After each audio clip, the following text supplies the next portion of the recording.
the premise of this evening, and really the whole month of June, the idea is we deal with 8 to probably 15 punts a game, and we really have no way to prepare for them other than watch film and read the mechanics manual and talk about stuff. We don't get any scrimmage time to deal with kicks, and if you were a brand spanking new wing official, it can be tough. That very first kick, you're not sure where to look, what's going on, and sure enough, we're going to have a bad punt or a bad snap or a rugby kicker.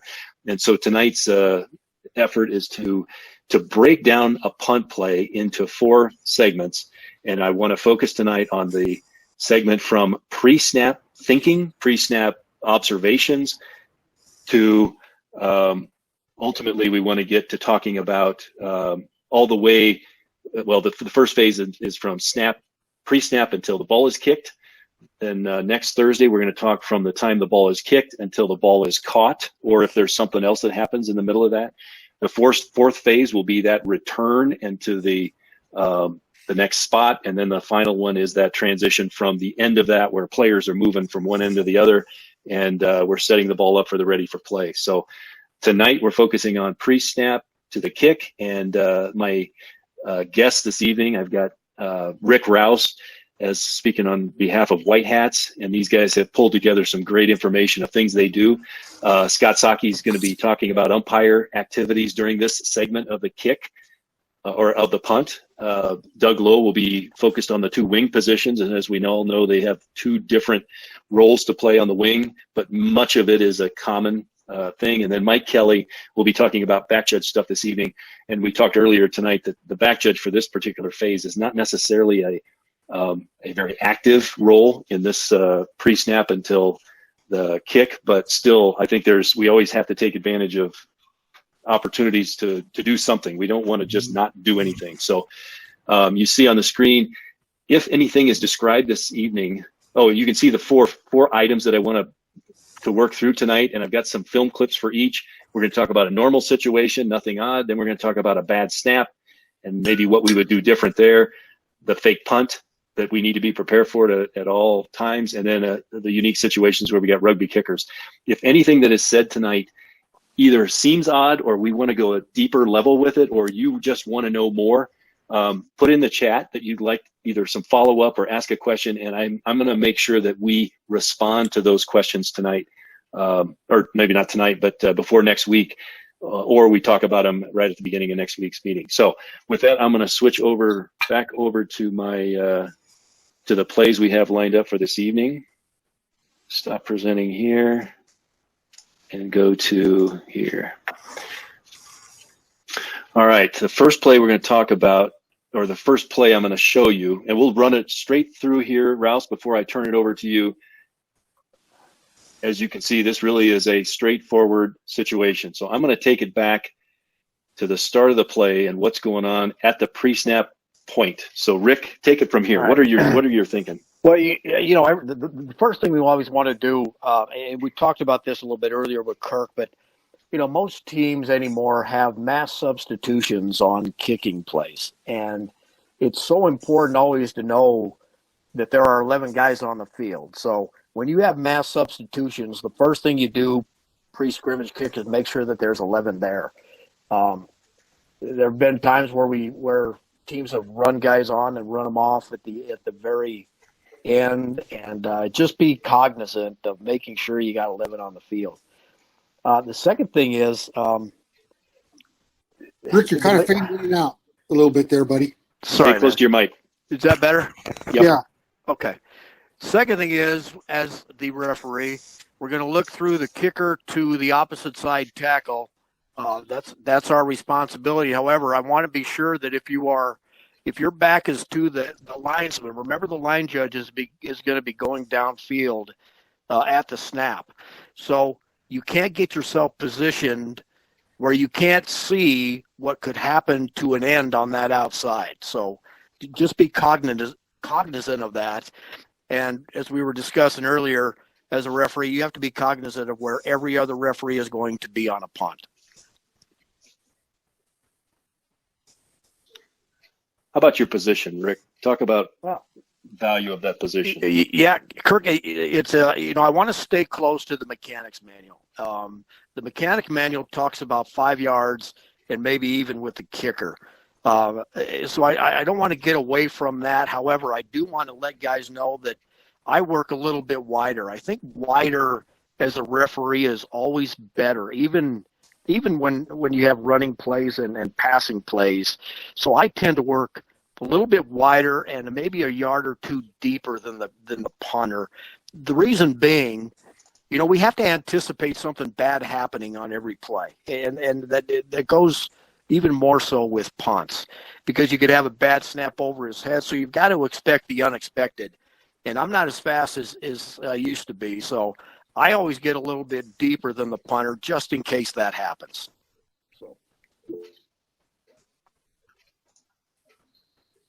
So Chuck Hickey has a question, and I think he wants to know if it'd be beneficial for the R to line up on the line judge side.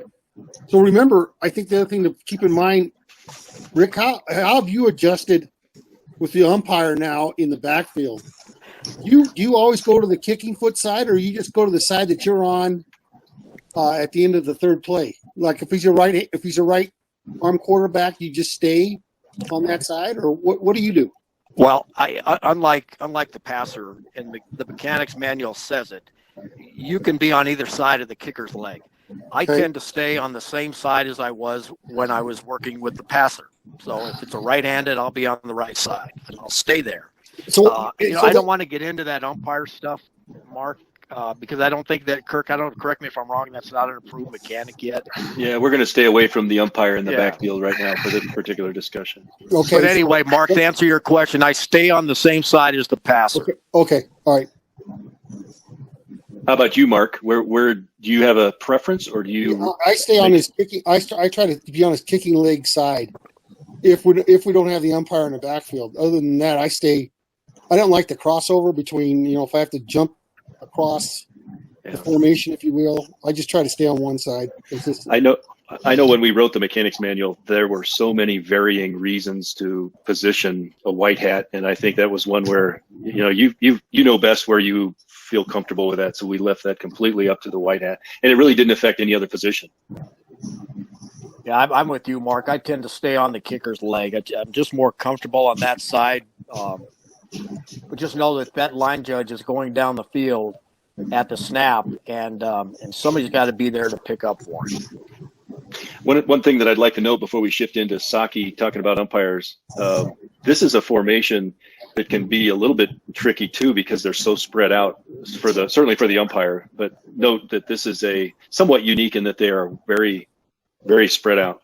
So go ahead, Saucke.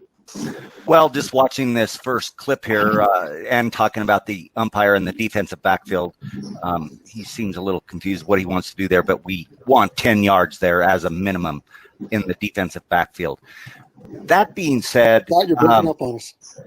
Can you hear me? Can you hear me? Yeah, Scott, you're pretty good in my end. So. All right. Hello, Scott. All right, I'll keep going. So at 10 yards now, not to get into counting too much, but I count left to right. But in a scrimmage kick formation, I try to take a little extra time to appreciate the formation. We can let normal scrimmage downs get us caught up where I may not be too much interested in the wide outs or things of that nature as an umpire. But on a scrimmage kick formation, I try to appreciate what the linemen are doing. Second of all, with the counting and with our procedure of the wing of color counting, in this case, the lower end official is counting the red players. Hold your signal up for a moment. Right there, hold that up to allow that wing to be able to appreciate your count, and therefore he's only looking at those people in the backfield.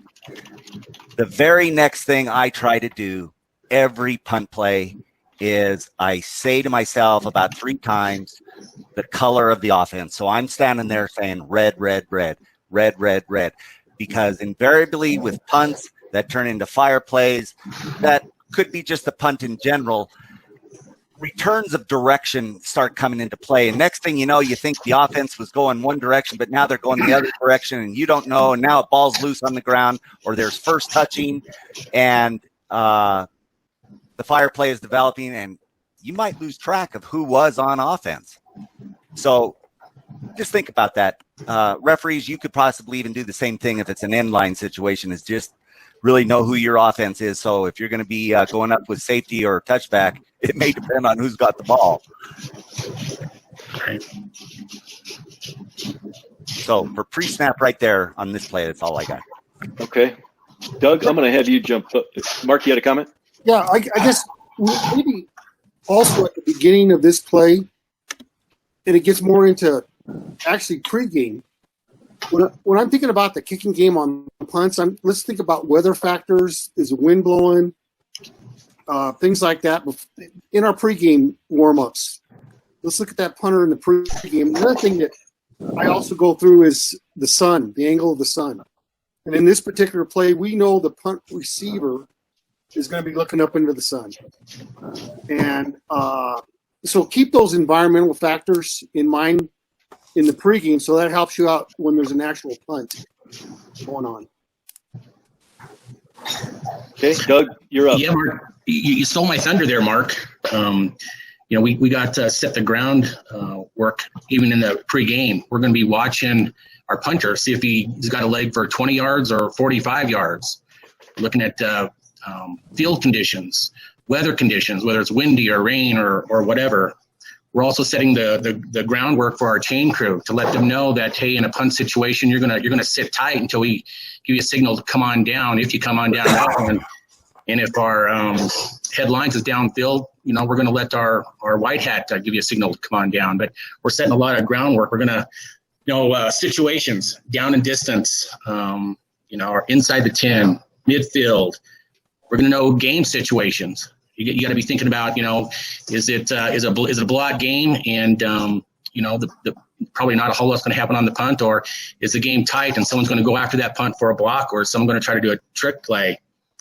So you really got to know game situations, timing, looking at the time. You're already setting the stage for fourth down on the end of the third down. You're going to wonder, what are they going to do, a mad scramble to get the punting team on or off, or what's going to happen? So look for those crazy things to happen at the end of the third down. Now, in this particular situation, it is pretty straightforward, even though our players are really spread out. Our head linesman and our line judge, we're counting players on the line, correct formation, make sure we give clear signals to our opposite wings, guys on, guys off. We're also looking for press, who's pressing these gunners? Is anybody pressing them, or they're just going to release them and let them go? On the inside guys, we're going to make sure that, no one's grabbing him to hold a guy who's going to go downfield or cutting someone before they go downfield. We all know that our headlines is just going to sit tight and watch things develop and stay on that line until that ball crosses the neutral zone there. So our guy here may have released a little bit early, but it looked like it was going to be clear.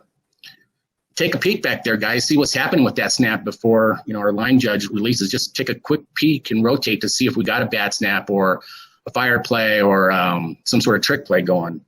So keep in mind that a lot of things can happen in a flash, and really not a good time to take a play off during a punt situation. Doug, let me ask you a question. As a wing, I'm looking here. So the head linesman is going to stay home. He's obviously got press coverage here on some gunners. I imagine your eyes have to be trained on that action and some holding there. Do you ever peek back into the backfield to see anything, or is it really taking all of your efforts to see what goes on here? So just like any other down, we're doing our pre-snap stuff. We're doing snap. We're taking a look at right down there, taking a look at the snap. And your eyes will pick up the guy in front of you who's in press coverage. But rarely do I look back into the backfield. There's no good reason. Nothing's going to happen down there that I'm really responsible for. Once it is snapped, I'll check, make sure someone's not getting cut or grabbed. Either way, either kickers or receivers, and then just sit tight on that headline side. The line judge, again, if there's no one pressed on the line judge side, there's really not a whole lot to do there. Just going to look for a legal formation. once it's snapped, I'll just take a quick peek back to see if it was a clean snap, and then release. And then obviously from what I saw in the pregame, if the punter has a decent leg, I'm probably going to, not blaze down there, but I'm going to run down there probably midway between where the ball, where I think the ball is going to go and where I was standing. But we'll get into that next week, I guess. Yeah, it's a good comment, though, because he is leaving at the snap, but there's a lot that can affect how far he goes downfield, how much he looks at on his way. I think we tend to see a lot of line judges just tuck their head down and not really officiate as they're moving downfield, and they probably get downfield way too far.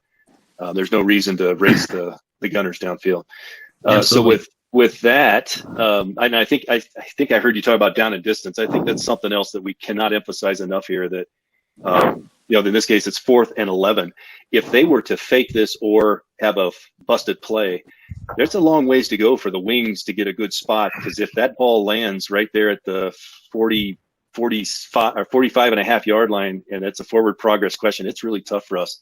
So give yourself an advantage to know where that line to gain is at that pre-snap. Big emphasis. All right, with that, I am getting some background noise from, I think it's probably coming from some of my presenters. I try to pay attention to some movement in the voice thing. So if you get a chance to mute yourself, please do so. Mike Kelley, I'm going to turn it over to you, but I think we've got a better play for you, don't we? Yeah, we do, but let's just roll this one out to where the ball is received or the kick ends, somewhere towards that direction.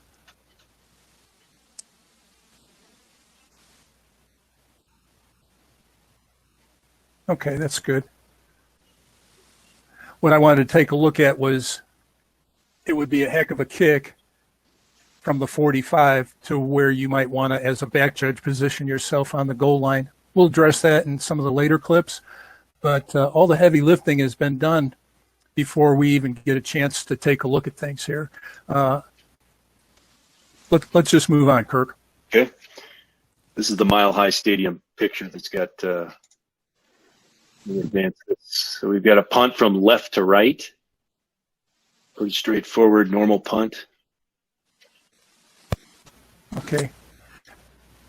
Let's back it up just a little bit. Yeah, that's probably good right there. So initial position is going to be critical to your success with coverage. If you get too far back, you're going to have to run forward, especially on short kicks, and that's where most of the kicks end up, is short. He could be a little wider. It looks to me, let's just call it 3 yards.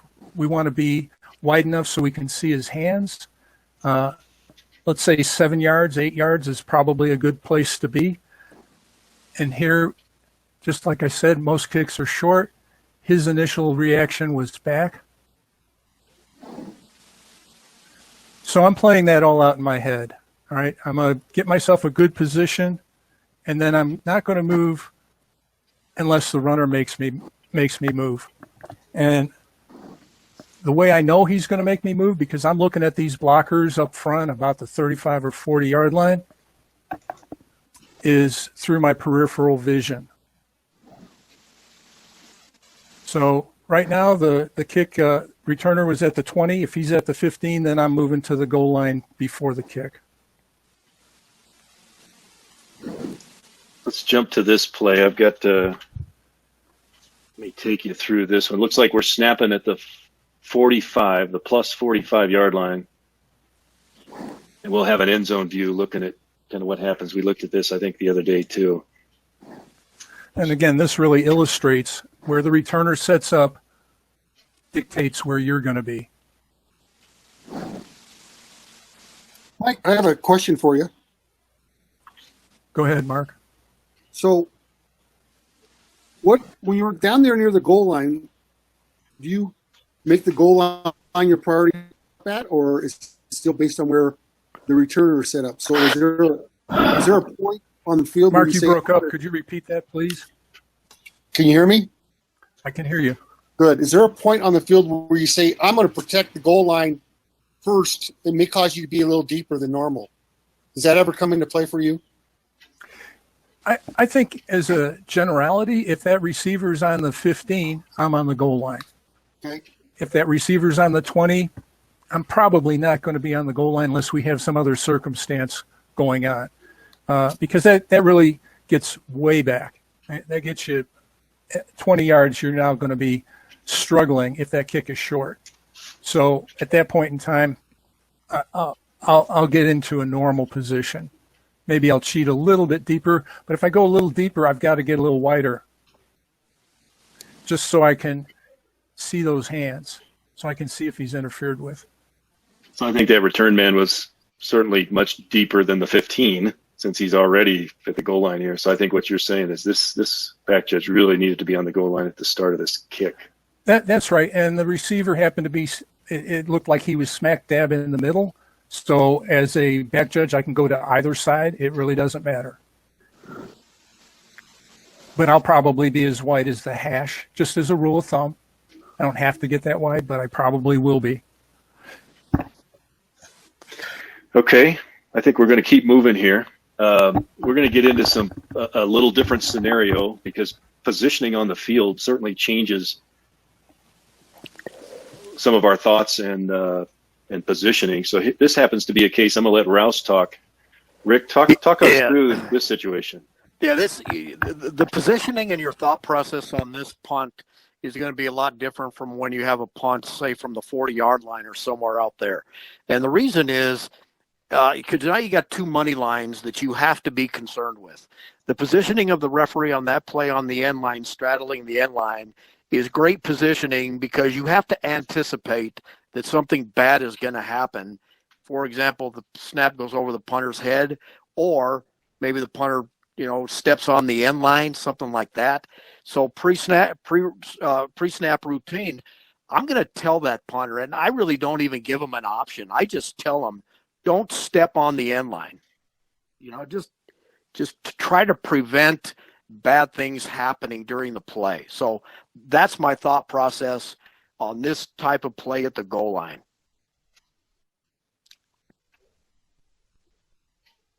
Saucke? Anything different here? Get you muted. Sorry. Can you hear me now? There you go.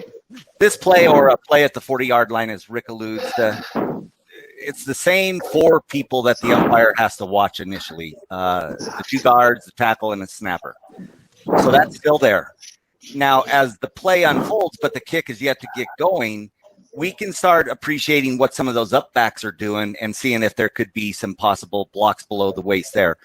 But this is that danger area. You got to really be careful for the broken play. Again, I would be saying to myself, red, red, red right here to try and help me ascertain if a mass of people ended up in that end zone. I want to make sure what color was off end. Okay. Doug? Now, hey, before you jump in here, Rouse, I muted you. I was getting a lot of feedback there. So if you speak, you'll have to unmute yourself. But go ahead, Doug Lowe. Yeah, here, everything is compressed. So there's, a good chance that, there's going to be some hot action going on in there. Obviously, the receivers, looks like they're going for the block here. With the wings, obviously, you've got responsibility of goal line. So move with the purpose here on this one. I mean, there's no good reason to move downfield or move a whole lot because everything's in tight. There are no gunners. So what are you watching, really? And why do you need to get downfield so fast? So just sit tight. Make sure that ball clears the neutral zone. Look for the ball being tipped or blocked, a low kick, going back into the kickers. So again, I think what I would suggest here is, again, just hold your water, move with the purpose. But even before that, you're setting the groundwork, and I didn't mention that on the previous play, but I'd be turning around to my box guy and say, you're not moving, just sit right here. And then I'd be looking down the sidelines and I'd be saying, hey, clear the sidelines for me. I'm coming down that way. So you're kind of setting some groundworks that's happening off the field as well. But in this situation, there are no gunners, just sit tight, and wherever that ball ends up, just be prepared. Yeah. Do you like to move towards the goal line in this case? And I think there was a comment, it might have been Hickey's, where if it's not in the manual, it's probably a good thing for us as a line judge to take a step back to the goal line until that ball's kicked, because there's just such a critical element to this. that if K doesn't get this ball out of the goal line on a bad snap or something, it's a safety versus a first and goal at the 1. And I think it's just we're the only ones as a wing to see this. And if we vacate that money line, it causes us a problem. Absolutely. In this case, it's so compressed. You're already on the 2-yard line. But if the ball was out more towards the 5 or the 7, you're kind of saying, what do I do there? What do I do? But in this case, clearly there's a good chance something's going to be blocked here. So I would step back towards the goal line and watch that. So, Doug, when you pregame this, or if you pregame this situation, are you telling you, or maybe this is a question for Rick Rouse, are you telling your guys, I want you to use reverse goal line mechanics and let's stay home? I tend to tell my guys, I want everyone to stay home until we know that the kick has actually occurred. I'd rather err on the side of being late downfield than trying to get downfield, leaving at the snap. Couldn't agree with you more. Yep, definitely pregame that. Those things downfield, I mean, they're critical, but it's not like a touchdown safety or touchback. So just sit tight. Everything downfield is going to take a while to develop, but if you sit tight here, you'll be in a much better position to take care of anything that happens. Again, Rick, if you want to speak, you got to unmute yourself. All right, let's hopefully I didn't mess you up and you can't unmute yourself.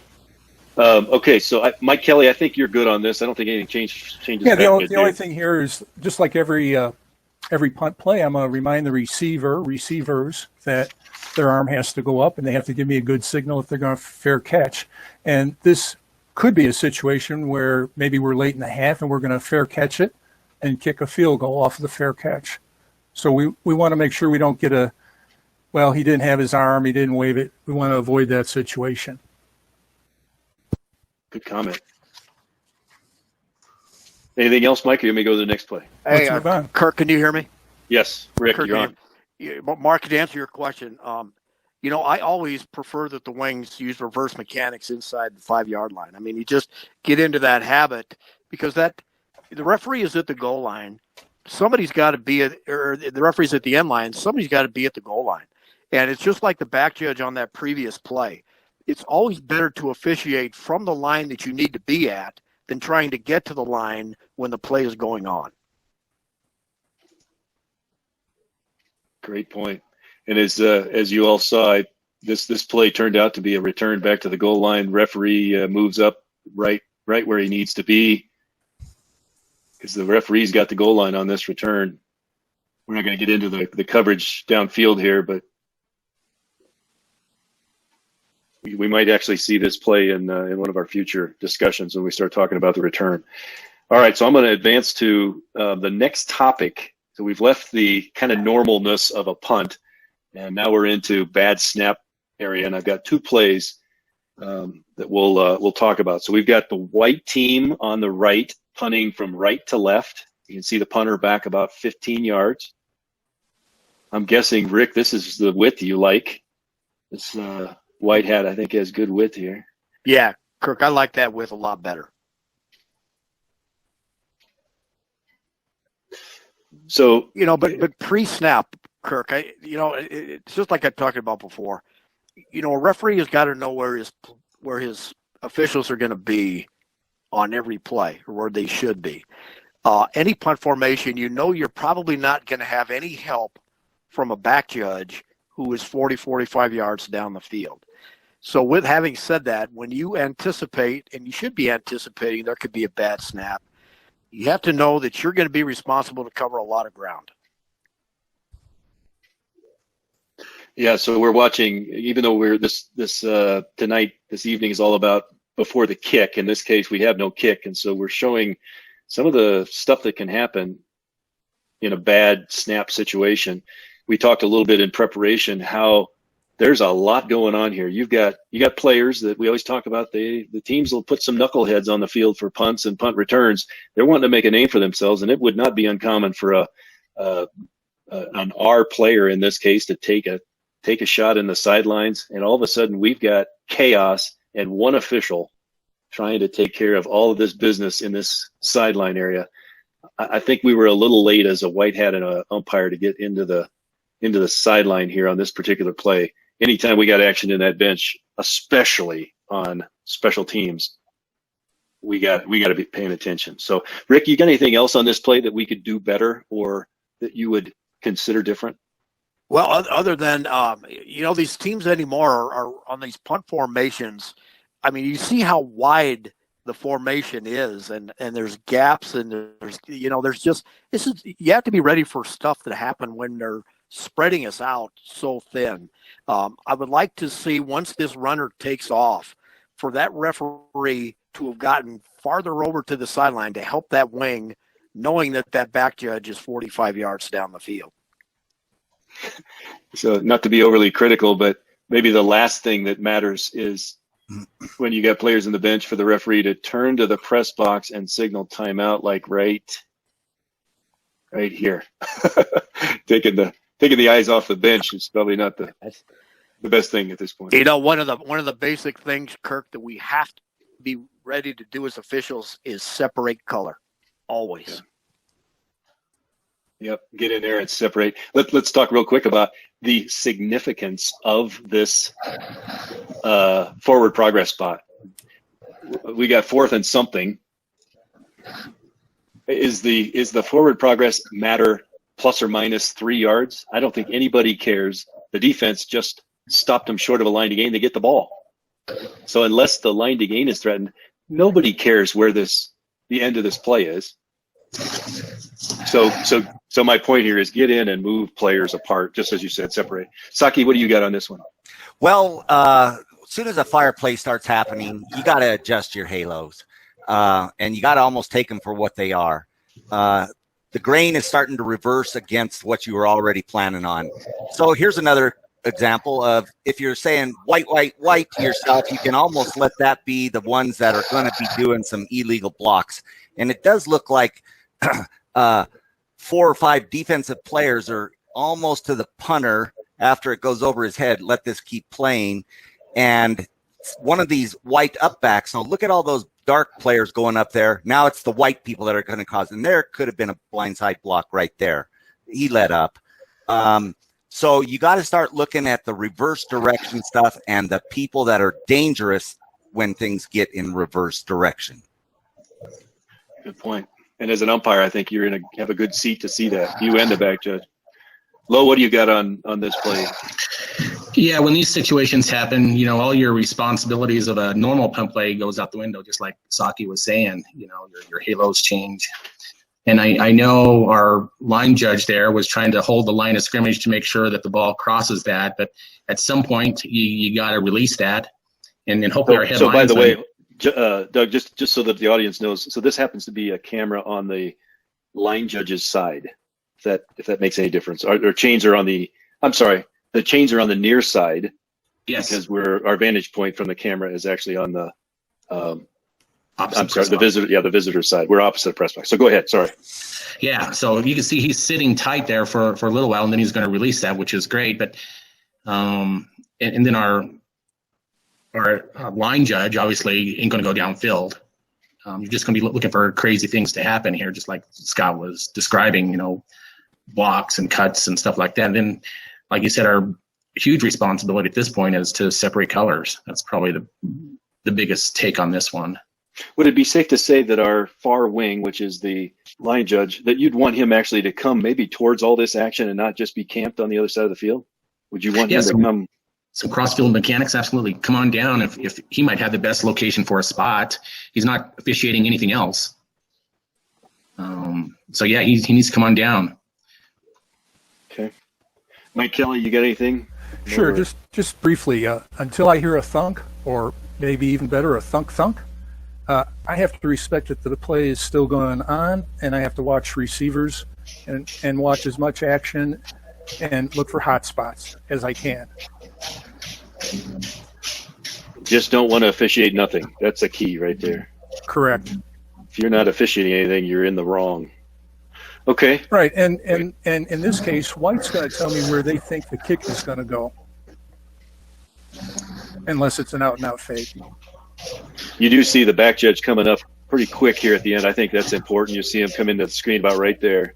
Shot from a gun. Shot from a gun. Yeah, Kirk, I tell you what bothers me at the end of that play is you see the referee and the umpire still standing in the middle of the field. That kind of bothers me. Yeah. I mean, we have to get over and officiate that play. Yeah, I agree. Right. I have one other thing too. I think there's a lot. We see a lot. I wonder what the sideline control was prior to this play, because I see a lot of people jumping onto the field that are either non-players or got out there pretty quick. That guy running down the field right there without a helmet on, I think. Yeah, it's a good point. You're saying there may have been something earlier in the game that could have reduced the chances of some of that stuff happening on the sideline. And again, it's all about, we're talking about pre-snap, but on every play, we got to control those sidelines, guys, and make sure that we have that area that we deserve. Yep. All right, this is our second fire play, and I don't know that we have to. This one doesn't have the ruckus at the end, but it certainly emphasizes the need to think about pre-snap line to gain, because it's fourth down. If this, I don't know if this is designed this way or if he just sensed the pressure coming from that outside, but it turns into a fire play. This is a critical spot, and it's very close to the line to gain stake. I'm a little disappointed in the line judge's rotation to get a ball instead of having a critical spot here. I like it, his motion up to this point. I actually really like that he's got a great line on this ball right here. I do like that. Because he's really the only one that's probably going to be able to successfully rule on whether this is a successful line to gain or not. Because the other way might have his feet under him, but sometimes that action gets right into your feet and you can't really get a good spot. But so, Doug, let me ask you: is there anything you see on this play that you could help our audience think through? And well, all in all, I thought the mechanics was all good from the wings point of view. I think the headlines did a great job holding his spot, and he saw that the guy was going to run his way. He let the play move ahead of him. I think he's looking for blocks in front of the play and not watching the ball carrier or watching the ball. And I think the line judge, he released just like he should, because it looked like it's going to be a clean punt, and then he took a peek back and came back. So again, I think the mechanics all look good. Everyone's killing the clock. He had a spot, and I agree, he probably turned a little too quickly to pick up a ball. I just wait a little longer till colors separate. From a wing standpoint, I think it's pretty decent mechanics. I agree. You can even see, I really like, you can see the line judge's eyes. They're right here. Yeah. And he's able to, this is what we're looking for. I see too many times where that line judge just turns his bill of his hat down and runs down the sideline. Now, I think this is well officiated. Anybody have anything else to contribute here? Any other positions? Well, on a fire play such as this, the runner does get close to the line to gain, passes the line to gain, or not the line of scrimmage, I'm sorry. And are we expecting the umpires to get to that line of scrimmage on a fire play such as this, being 10 yards back? Probably the answer is no. But if you can, it would be important, because that runner could turn into a passer. It looks to me like the umpire is in the offensive backfield. True. Yeah, this might be a modern play. But I'm trying to keep our context into Right. the last place. So could it be important if he starts throwing the ball right there? I bet you somebody's ineligible. Scott, I don't know an umpire in our association that can get from 10 to 12 yards off the line of scrimmage to really be a factor on that line of scrimmage action. I think we're just better off officiating the play than worrying about line of scrimmage, especially since that head linesman really has line of scrimmage protection, whether it's a ineligible downfield or and it's only if he throws the ball. That's the only, and that the odds of that go downhill quite a bit. Or I suppose he could stop here and punt it too. Yeah. And that, again, the wing needs to be aware of whether that happens downfield or not, because it would be illegal if he was beyond line scrimmage. All right. Anybody else? Go ahead, Mark. Maybe I missed something here, and I apologize if I did. So in the 2020 season, where is the DFOA going to put the umpire on punts? It would be a CFOA decision, and it has not been made. So we're just talking as if it's normal mechanic at this point. No decision's it might be made here at the June meeting. There's a lot of other stuff going on, but yeah, at this point in time, there's just no direction one way or the other. So Kirk, hold it right there. Hold it right there. You know, I'm not sure where the referee is. I always like wider and maybe a step or two behind the punter, but I'm not sure where the referee. He's way back. You know, he's almost straight line. He's almost straight line, Rick. He's almost. I mean, the last thing you want to do as a referee is to get straight lined on either a passing play or a kick play or what. You got to keep angles. So. Yeah, it looks like he's pretty deep and maybe a little bit narrow to the Too ball. Tight, yeah. Yeah. I assume the umpire's back there in a similar role here. Okay, I'm going to keep going. We're going to go to a play here that the focus now, looks like I'm loading this play. Jump to the next one and back. Okay, the play that you're going to see in front of you, again, this has got the modern 2019 umpire mechanic here, but we got the white team punting from left to right. And what I want to talk about, this happens to be a designed fake because there's really no reason for this play to result in I'll tell you it's a pass play, but what I want you to focus on is our numbers here. I'm getting some feedback here, so presenters, if you can, mute yourself until it's time to talk. Doug, there you go. I think it might be yours. Okay, let's look at this. We've got 1, 2, 3, 4, 5 players in the backfield. And, you know, we try to make it legal if we can. We obviously have our line judge here representing the fact that this guy's off. There's no doubt there. I think this guy's probably should be ruled in the backfield, and therefore we should have a flag out. But let's just, this particular play has an interest for us because of the way it ends up playing out. So if we assume he's on, because I don't see a flag coming out, watch what happens during this play. So they throw the ball to the player that should have been covered up. So we talked earlier, the presenters and I earlier, about maybe this is even designed this way, and they may have successfully taken advantage of our error here. This play should not have been a result of a successful line to gain on a fake punt. So we've either got to have a flag down for an illegal formation here, or we've got an ineligible man here downfield because that player would have covered him up.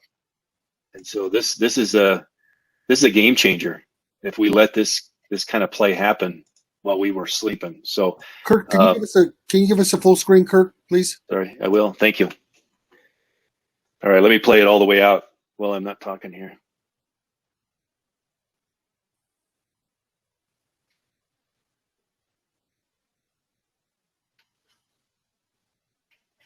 So this one's on us. So let's start with Rouse. Rouse, you got anything on this to help? Or I mean, there's not a lot to break down here, but what are you thinking on this play? Well, I mean, you're always thinking of things that could happen on a punt before they happen, including situations where they can pass or run instead of punting the ball. So you always have to anticipate that stuff. Doug Lowe, what do you have for us on this? Well, looking at first is communication across with your partner there. It looks like the line judge and has our guy off the line, which is obvious, and then our headlines, it's hard to tell whether or not he's punching back or not. If he has him on the line, our signal with our hand out showing he's on the line, then it's a legal formation in his mind. If he's off the line of scrimmage and both guys have their arms back, then it's pretty simple. We're tapping our flags and we're both going up simultaneously with the snap. But in this case, I think our head linesman thinks he's on the line or made him on the line, making people what they're supposed to be. And so we're not going to toss on that one. Now, here's the problem. If we're reversed on this and the coach on the red team's coach would normally be yelling in my ear as a wing, he's off the line, it's illegal, it's illegal, it's illegal, he's off the line. That kind of really puts us in a bad situation. if we don't throw. So even though we want to make him what he's supposed to be, he needs to be much more clear than that. Otherwise, that coach is going to be yelling at you, hey, that's an illegal formation, that there should be a flag, that should not be, shouldn't be given that. So if you were a wing on this particular play, would you show him off or would you give him the benefit of the doubt? Clearly off. Okay. Now I'd be talking to him, okay? And it's all situational too. Is this the first punt of the game? Maybe it's a talking to, but clearly this is going to get us into trouble if we try to make him what he's supposed to be and he's not. Right. Good even. Well, the problem on punts is that there's no numbering, really. So trying to make them what they're supposed to be becomes a lot more difficult. When you're on the wing and you look inside and you see number 77, you have a good idea that the guy in front of you probably should be on the line of scrimmage. But punt plays are different. So,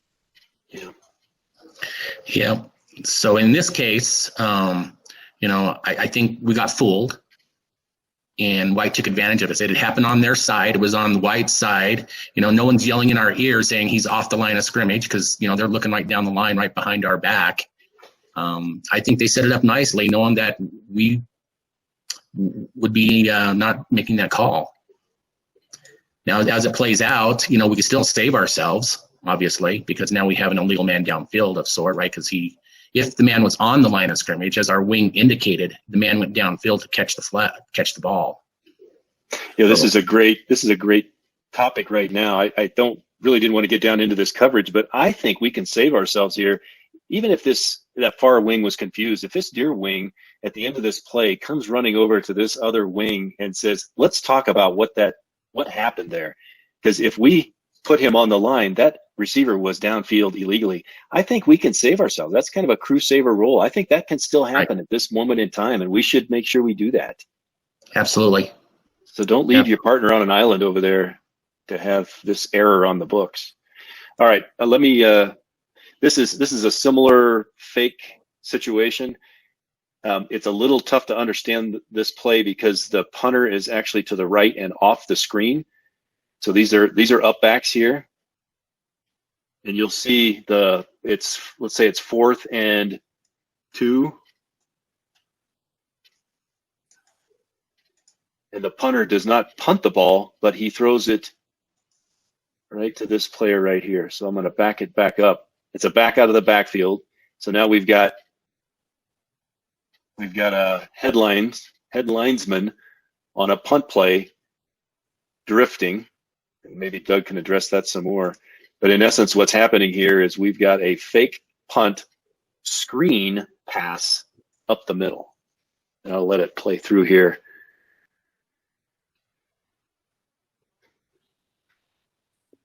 Kirk, can you give us full screen, please? Yes, sir.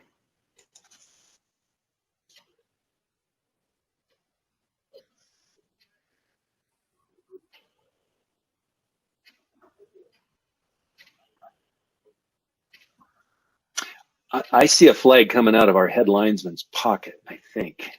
I'm not sure what the foul was, but I think I saw him throw on this. He's pretty excited about his flag, too. He gets it up pretty high. He launched that sucker. Yep.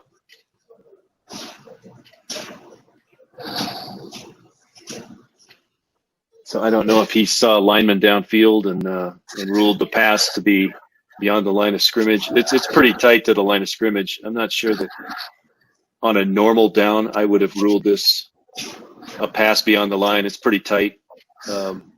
Who's got other things on this play that they would like to mention? Yeah, I think again, it's we have to know the situation. 4th and 2. Is it a tight game?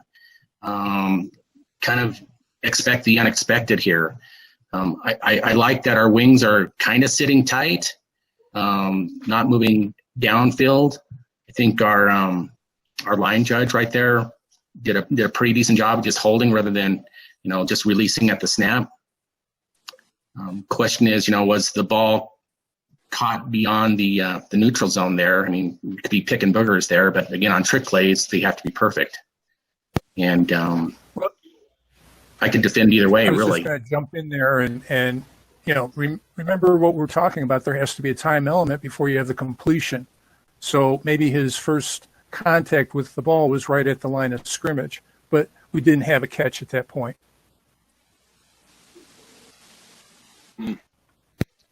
Well, I mean, just like what everybody said, down and distance is so important to keep that in the back of your mind on every play, especially when you're short to the line to gain. And it doesn't matter if it's third down or fourth down, down and distance is always something we have to have and be aware of. Well, this was designed as a screen. The offensive linemen are obviously way downfield, but when the ball leaves the passer's hand, I feel this guy is behind the line of scrimmage. I think that's how I would rule on a normal scrimmage play, and I don't think I would vary it on this one. I think let's make them what they should be, right? So in this case, he's not beyond the line of scrimmage. He's close, but can you sell that, Doug, to the opposing coach if that was your sideline? What's he saying? I could. I would say, obviously our line judge there is in really good position to see it all there. I'm not sure why he wasn't downfield a little bit on a punt play. He held his water. Maybe he just anticipated something like this, but he's pretty much straight line with the box. And so he knows where, that area is at. So I could sell it pretty easily. He's in great position for being out of position. Yeah, we're fortunate that he's there. I think, I mentioned it earlier. Those of you that are head linesmen, there's a reason we've got you stand at the line of scrimmage. We really need you right here, and there's no reason to be drifting down until that ball crosses the line of scrimmage. And then this is really a money line in a fake punt situation. So yeah, I agree. We're lucky here that we didn't. Maybe he had some intel or something, but we were fortunate he was there. Anybody else? Mark, you got anything you want to add to this one? Yeah, I do. Go wash your hands. Have a good night, gentlemen. Oh, we're not done. It's not time to wash hands yet. Oh, it is 8:30. Gosh, I've been having too much fun. You know what? We've got a couple quick comments on rugby punts. The first one I wanted to show is, and really the rugby punter just causes us to probably think more, just a little different on pre-snap and maybe how we even handle. This actually has two punters back there. It's really unique in that one's a left-footed, one's a right-footed. But I want to focus on from positions, and maybe let's just target the referee and the wing. Do you guys do anything different when you've got a rugby punter back there? And do you ask the head coach at the beginning of the game, or maybe you even know it from watching some huddle film? Rick, start us off here. What do you do different for a rugby punter? Well, you learn that in the pregame, or you watch film of the team that you're going to have the next week. That's how you know rugby punters, and you have to be ready for rugby punters. But the bottom line is, on every scrimmage kick formation, remember that the player, there's a player that's in scrimmage kick formation. That means he's not a punter and he's not a passer until something happens. So when does he become a kicker? Well, he becomes a kicker when the ball hits his foot. So anything up until that time, he's a runner. He's a player and he's a runner. So you just have to know that and know that runners aren't afforded protection. So. Doug, I was getting a lot of feedback there from your mic. I'm going to go ahead and unmute yourself and talk us through anything you would do different on rugby. Yeah, in my experience, it seems like the head coach will just flat out tell us, I got rugby style kickers, left, right. And so we kind of know going into the game that they're going to attempt those types of things. So as a wing, it's just, I'm more conscientious of that rugby kicker. He wants to run. I don't know why. It seems like those rugby kickers just want to take off. And so I'm just more conscientious of watching blocks out in front of him, make sure that they're not going to do anything to give the advantage of that rugby style kicker. That's about it. I don't do anything differently other than knowing that there's a good probability he's going to run more often than he's going to punt. Situational, obviously. So this is a prime example of what you're talking about, Doug. So we've got, it's kind of hard to see here, but the line to gain is up here at about the 49. We're snapping it here at about the 40. It's at the 44. We got a rugby punter, and as Lowe said, they don't mind taking a chance, and this must be a pretty good athlete. So we have got that line to gain. I said was the 49. Whoa! And you see, it's heavy. They lined up heavy. They got everything on the right side. Good point. And so it's set up perfectly for a run for him. Yeah, you got a whole setup here, don't you, for that?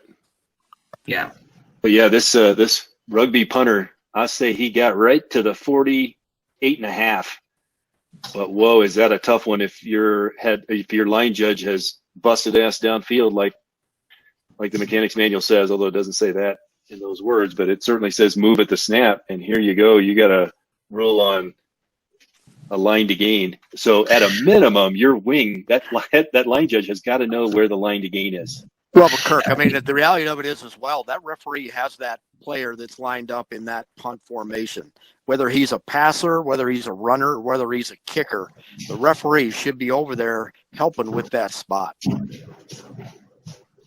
That's a good point. He could certainly help at least get that close. Well, he's on that sideline. I mean, he's on. If the kicker is a right-footed kicker, he's on the right side.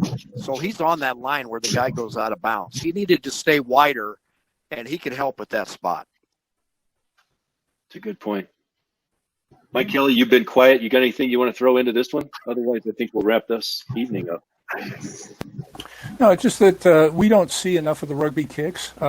So it may come out line drive. It may come out with a lot of air underneath it. So we have to have experience with that so we can get that quick glance and see what the initial trajectory is. And it could be very different than a stationary punter. That's all I got. That's a great point. That ball comes off totally different, doesn't it? Is it more likely that the return man does not get underneath? In this particular case, he got under it, I guess. But yeah, well, I mean, the whole point of a rugby kick is to provide some confusion, and maybe this guy gets sucked up is what they're hoping happens. You're going to keep him in your periphery vision. He's going to tell you if he starts coming your way, you need to move. If he comes up short, but you're looking at the blocks that are coming upfield. You're not looking at the returner. You're keeping the returner in a periphery vision. But that, I suppose, another thing on a rugby kick, they tend to probably bounce a ways once they hit the ground if they're not caught. They probably have a pretty good line on them that takes you possibly to the goal line even more so than a normal kick. Yeah, and I haven't seen one yet that looks like a 9-iron. Right. With the backspin. Okay, well, we are 7 minutes long, and I always like to keep us to the normal limit, but there's just too much good stuff here, and thank you, presenters, for willing to step in here. We're going to do the same thing next week, but we're going to take it from the foot of the kicker to the receiver and the stuff that happens in between that. So hope you join us next Thursday night.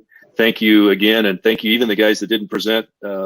We may have some other folks jump in here and be the presenter on some of these. So have a good night. Thank you all. Be safe.